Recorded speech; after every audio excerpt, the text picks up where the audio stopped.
it's Jace. And I'm Addie. I'm usually the editor, but now I'm on screen. Unfortunately. So, on Saturday, I really loved slow dancing. That was a really great time. And I loved all the encounters we had. Well, let's see what else the students did this week. To keep it out, there's nothing you can do. Just scream and shout. Living for today, but you just can't fight tomorrow.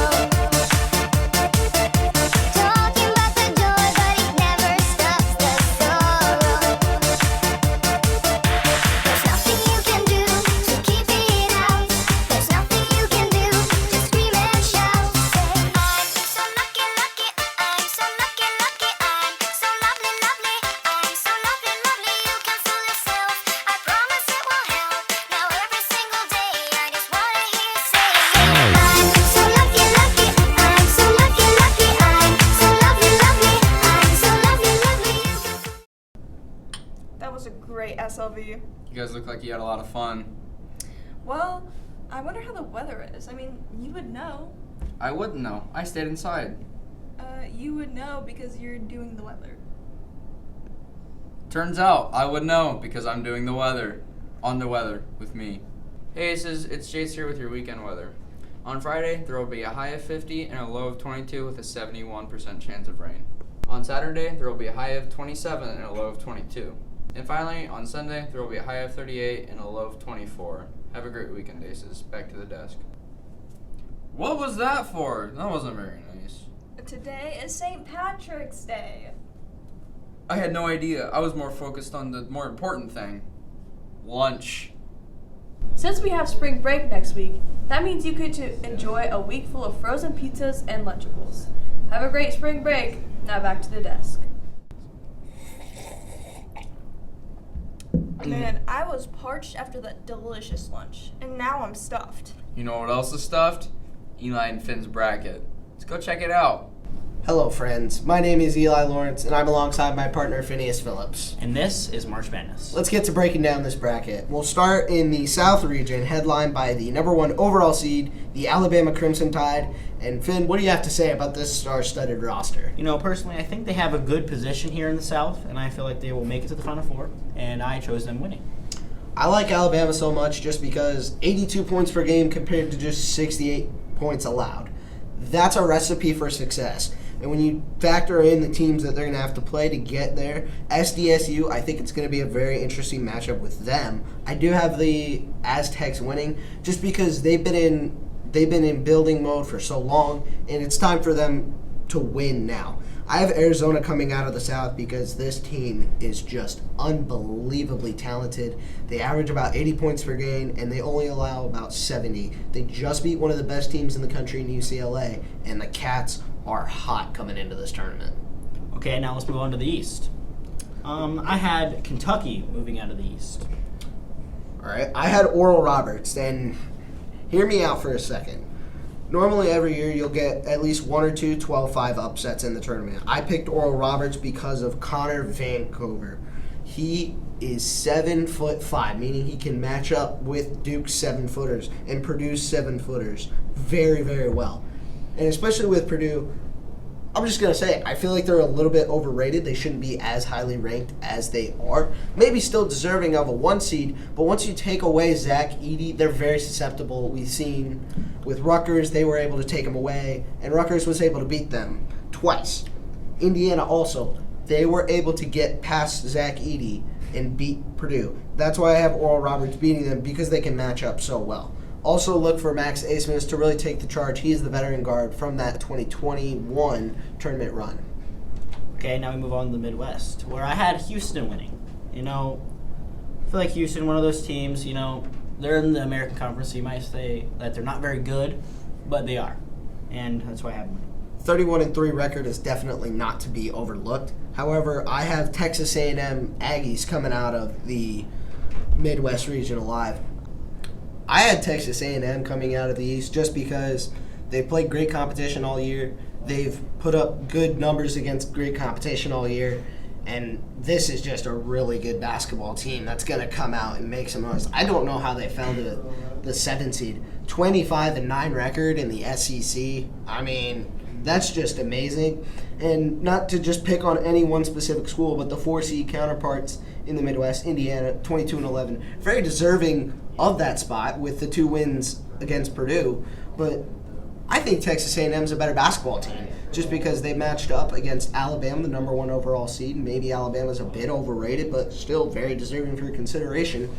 And the Aggies, they just have exactly what you need to get to the next round. Moving on to the West, where I had Kansas moving on, beating UCLA in the semifinal. This is the one thing that I think we can agree on. I also had the Jayhawks. It's going to be rock chalk Jayhawk all the way to the Final Four. This team is just miles better than everybody else in their division, except maybe Gonzaga. Gonzaga and UCLA are the 2 teams that I'd put toe-to-toe with the Jayhawks. And the unfortunate part is Gonzaga and UCLA are going to have to go through each other just to make it that far. But I'm super excited for this rematch we get from the Final Four a few years earlier. Okay, now the Final Four. For the South and East, I had Alabama coming out against my pick, Kentucky. One for 2 reasons, what he said earlier, and I mean, they're just an all-around good team. For the Midwest and West, I had Houston and Kansas winning that because obviously, you know, talented roster, but they can get it done, and ultimately in the national championship, I say Alabama wins it. I took a different approach. I had Arizona coming out of the South just because I think San Diego State will beat the Alabama Crimson Tide because they are in win-now mode. And then I had Arizona just beating Alabama anyways if that matchup would come to it. Arizona is an exceptional basketball team, and I think they're going to run over their Final Four opponent, Oral Roberts. Yeah, everybody loves the Cinderella stories, them making it this far, but at some point, 12 seeds are going to play like 12 seeds. And 2 seeds are going to play like 2 seeds. Arizona's a 2 seed, and they're just a really good basketball team. I love it a lot. Oral Roberts is going to struggle to succeed and keep pace with this great Arizona offense. Moving over to the Midwest and the West, I had the Texas A&M Aggies and the Kansas Jayhawks. And I think, again, this is going to be another rock chalk Jayhawk run to the championship. And then as for the championship, I said this earlier, I have the Arizona Wildcats. They are the best basketball team in the country, in my mind. And now that they're hot, it's going to be really hard to stop them. It's really hard to win once. It's even harder to repeat. That's why I have the Arizona Wildcats beating Kansas in the final with a score of 89-78. All right, that's all we have for you this week. Back to the desk. Hey, we're back. Like, It's finally over? Oh man, I would do anything to go to birthdays right now.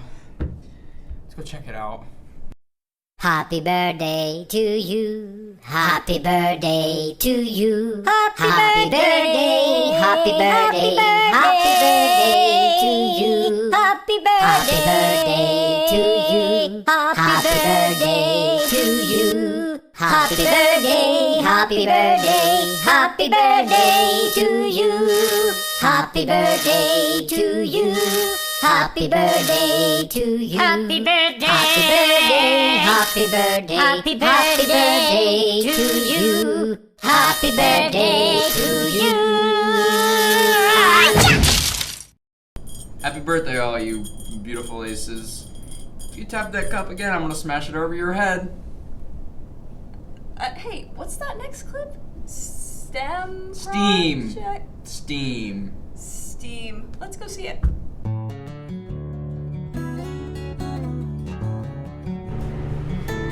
We started our STEAM program 5 years ago with a 7th and 8th grade program, and now we've grown it to a 7th, 8th, 10th, and hopefully next year we'll have an 11th and 12th grade program as well. I love being out here in the barn for a number of reasons. Probably the first is we have a ton of space to be able to work, so student projects aren't all over the classroom. We can also make as much noise out here as we want without interrupting other classes. I think this class teaches students a number of things. One of them would be critical thinking skills. I also think it helps them to really focus on what they want to do as far as careers later on in life. There have been a number of people who have been instrumental in making this project work. Mr. Bassett has been amazing behind the scenes. Anything that I've asked, he's been right there to help out with it. Mrs. Wyman has been instrumental in helping to develop curriculum. Mr. Countryman and really all of our administrative staff have been extremely supportive. It is definitely a project that I could not have done without any of those people. I also think students behind the scenes just a little bit. I mean, we are walking outside of the building. Sometimes it's cold, it's raining, and really no one has complained, and they've just come out here and allowed this to be a fun environment, I think, for them, and a really fun environment for me too. In the advanced STEAM class, they're able to spend multiple periods out here working on different specific skills. So some of those skills are skills like carpentry and building a bench, or using the laser cutter. We're using a mill right now to do some cutting with aluminum. So it's really designed to help them find what it is that they want to do as a career someday.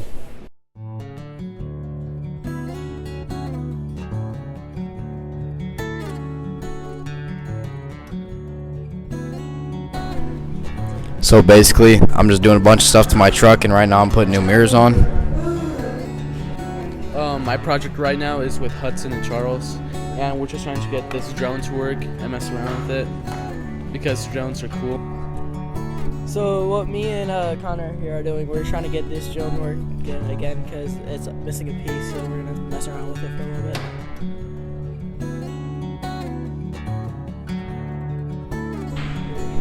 You can be hands-on, and it gives you a break from actual classroom, and you don't have to do homework on paper and stuff. Other people should take this class because it gives you an opportunity to have fun and do what you like the most, whether it's art, painting, creating stuff, or anything else. It's just a cool way to use your skills.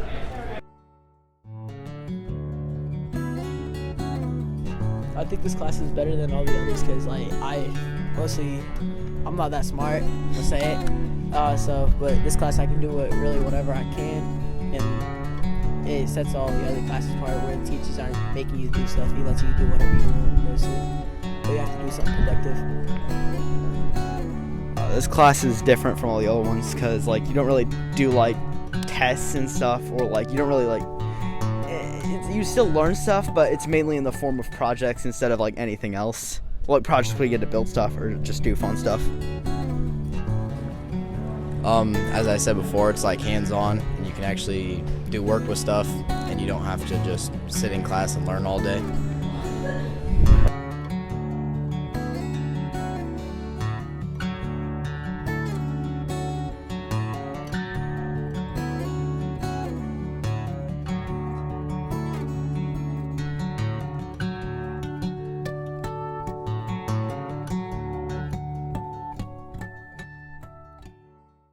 That STEAM program does sure sound interesting. 7. 11. Let's go see your lucky numbers. 54. 10. 15. 17. 18. Number 12. 53. Right now it's 406. 7. 3. 440-413-6497. 5. 10. 7. Number 8. My lucky number is 7. 2. 4,577. 8. 3. My lucky number or my favorite number? 26. 5. Number 10. 7. Go. Hold on, let me think. 911. 13. My lucky number is 14. Numbers, luck, March. Just a beautiful thing. You know what else is a beautiful thing? The end of this newscast. It's kind of rude, but unfortunately she's right. We gotta let you guys go. Peace.